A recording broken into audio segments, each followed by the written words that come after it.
Donc, pour cet exercice-là, c'est destiné à vous familiariser encore davantage avec les opérations qui sont nécessaires pour la réalisation du projet.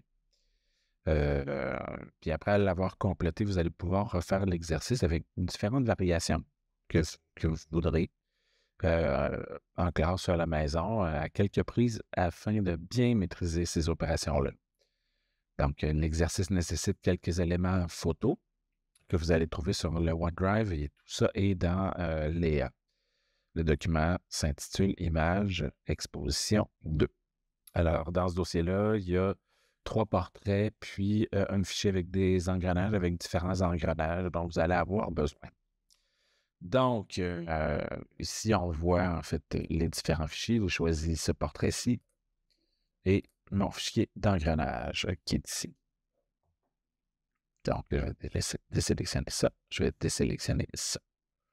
Alors, je me crée un nouveau fichier, tout simplement, qui va faire 600 par 900 pixels. 600 pixels par 900 pixels en orientation portrait à 72 dpi. Je m'aligne à 72 dpi en sRGB. Donc, je crée ça comme ça. Sur mon arrière-plan, je vais me créer un dégradé. Tout simplement. Je vais aller dans l'autre sens. Quelque chose comme ceci me conviendra très bien. Je vais enlever mon arrière-plan dont je n'aurai pas besoin. Suite de ça, je vais me rapprocher un petit peu. Je vais aller choisir mon portrait que je vais sélectionner. Je vais essayer un mode de sélection automatique pour ce portrait-là. Donc, je le sélectionne. Je vois que tout n'est pas sélectionné. Donc, je vais essayer de sélectionner davantage avec une petite sélection automatique. Ça ne fonctionne pas. Donc, je vais me prendre un lasso polygonal. Et avec la fonction ajouter à la sélection,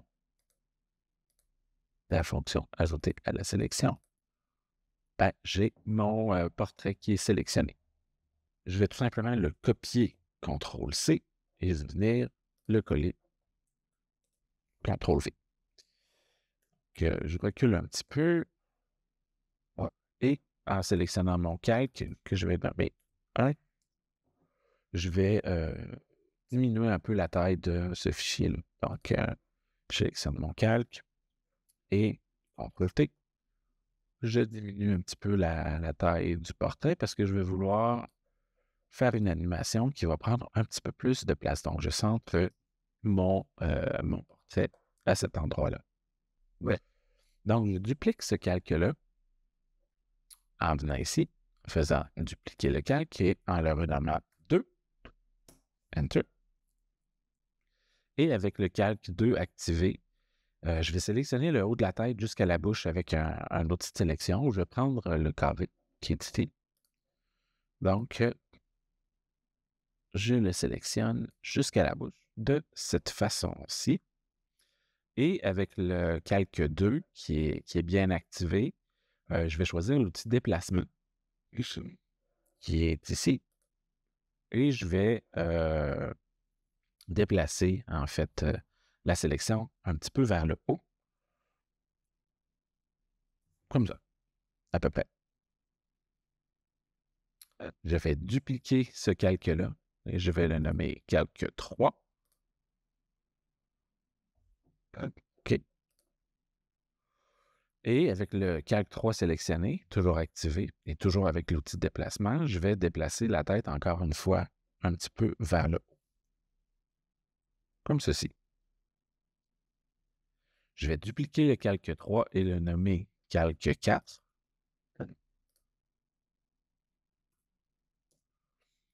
Et à ce moment-là, avec le calque 4 activé, je vais sélectionner la tête jusqu'aux yeux et déplacer la sélection légèrement, encore une fois, vers le haut. Donc, je vais reprendre mon outil de sélection carré.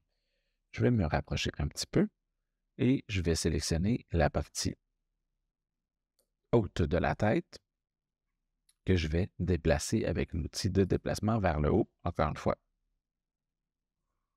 Comme ceci, c'est peut-être un peu haut ça. Et avec, encore une fois, le calque 4 d'activer, je vais le dupliquer encore une fois et le nommer calque 5 et déplacer la tête encore un petit peu plus haut. Donc, je duplique à nouveau le calque, je le nomme calque 5 et je le déplace encore un petit peu plus haut, comme ceci. C'est peut-être un peu haut, comme ceci. À ce moment-ci, on devrait avoir une image qui ressemble un petit peu à ça. Je vais désélectionner. Donc, on a une image qui ressemble un petit peu à ça, avec des calques qui ressemblent un petit peu à ça. En cliquant dans l'œil des calques, je peux enlever, en fait, la vision des calques 1 à 4, puis ça devrait vous donner une image qui ressemble à ceci. Alors, j'enlève la visibilité du calque 5, je reviens ici. Donc, j'active l'arrière-plan, ce qui va faire en sorte que mon nouveau calque vide mon nouveau calque vide va se mettre par-dessus, en fait, mon fond en dégradé. Donc, je vais créer un nouveau calque vide et je vais venir chercher mes engrenages que je vais choisir et sélectionner avec la baguette magique. Donc, la baguette magique est parfaite pour ce type de travail-là. Je vais sélectionner celui-ci que je copie. Je vais venir dans mon fichier, je vais le coller et je vais le coller 2 autres fois. Donc, on voit qu'à chaque fois que je fais CTRL-V, il y a des nouveaux calques qui se créent automatiquement. Donc, ce que je veux faire avec ces engrenages-là, en fait, c'est de les placer au niveau des yeux et de la bouche du personnage. Donc, je vais venir sélectionner mon calque 5. Je vais diminuer un petit peu l'opacité pour laisser apparaître les engrenages. Donc, je vais sélectionner le calque 1 et je vais déplacer tout simplement mon engrenage 1, proche de la bouche, proche des yeux. C'est pas comme ça. Je vais replacer ça à mon goût. Ceci, je peux utiliser les flèches aussi du clavier pour les positionner adéquatement et pour les agrandir aussi adéquatement. La bouche, je vais agrandir un petit peu. L'engrenage de la bouche. Ceci. Donc, je suis satisfait de cette façon-là. Et maintenant, je vais ne laisser que les engrenages visibles et je vais tout simplement venir ici et fusionner les calques qui sont visibles pour créer une seule image avec les engrenages que je vais nommer E. Et ensuite, je vais dupliquer ce calque-là que je vais nommer P. Et avec ma baguette magique encore, je vais créer un mouvement pour les engrenages. Donc, CTRL-T, je déplace mon engrenage. Enter, je fais la même chose ici. CTRL-T, je déplace mon engrenage de cette façon-ci. Je fais la même chose avec le dernier. CTRL-T, et je tourne l'engrenage de cette façon-ci. Donc, ça va créer un mouvement quand je vais passer d'un engrenage à l'autre. Je désélectionne ceci. Donc, maintenant que mon image est créée et que le découpage du mouvement est complété, on va pouvoir commencer l'animation. Donc, dans ma fenêtre de montage, on va cliquer sur « Créer une animation d'image ». Ceci. Et je vais me créer mon image de départ sur l'image. Donc, je vais mettre l'arrière-plan et le fond. Alors, je vais dupliquer mon image 1 et je vais pouvoir commencer à pouvoir faire mon animation. Donc, dans l'image 2, les calques visibles vont être les calques d'arrière-plan, le calque 2 et E. Donc, on commence à voir la bouche qui se lève et l'engrenage qui va commencer à tourner. Donc, ça va donner quelque chose comme ça. Ensuite, on va continuer à dupliquer les images de la fenêtre de montage puis modifier la visibilité des calques pour obtenir un scénario, où on va avoir différents mouvements et des engrenages qui bougent. Donc, l'image 1, en fait, va être égale à l'arrière-plan et le calque 1. L'image 2 va être égale à l'image 2 et le 1. L'image 3 va être égale à... Donc, je vais me faire une nouvelle image. L'image 3 va être égale à 2 et E2. L'image 4, laissez-moi vérifier, ça va être 3 et E1. Ceci. L'image 5 va être 3 et E2.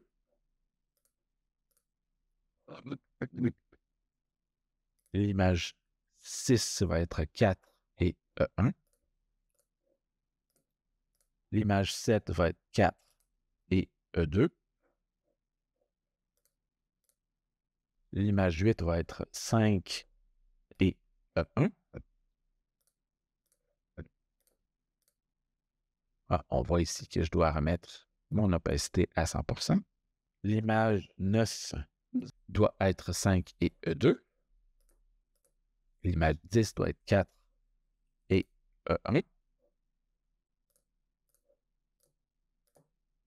L'image 11 doit être 4 et E2.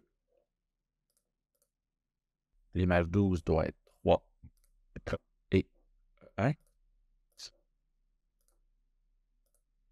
L'image 13 doit être 3 et E2. L'image 14 doit être 2 et E1.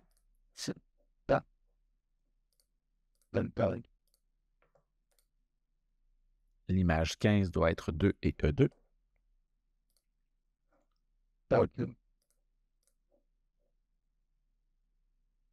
L'image 16 doit être 1.